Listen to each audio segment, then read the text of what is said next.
студентон намехонанд як баъд адабиёт ба забони тоҷикӣ нест.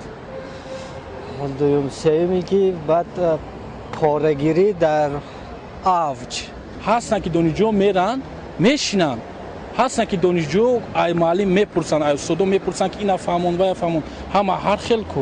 Любое ҷошба фақат пул мегам, дига ҳеҷ. Фақат ба пул. ҳатто мактаби миёнаам ба пул кардан, экзаменоша 10 сомон биёр, гир рафти 5. бе ҳеҷ ягон мамнуият ба ҳамаи ҷавонҳо дар ҳои ҳамаи донишгоҳ кушода аст ва имконияти пурра ҳаст.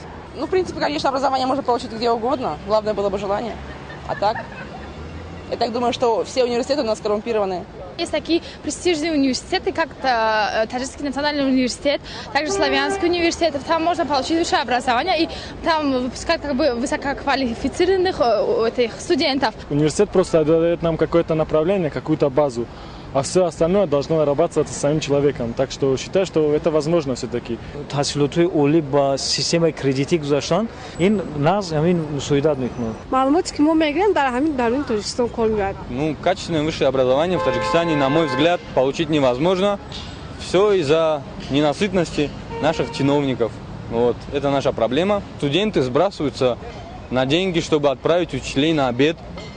У декана день рождения, опять же все сбрасываются по 20 сомон. Вот. У нас ремонт в классе, опять же сбрасываются по 50 сомон. Наверное, это явные признаки прожорливости, так скажем, наших чиновников. Тано аз кӯшиш ғайрату лаёқати фарзандои ҳамин сарзамин вобаста аст. Образование, оно будет складываться из многих составляющих. Это не только научиться писать и читать, это еще надо научиться правильно думать.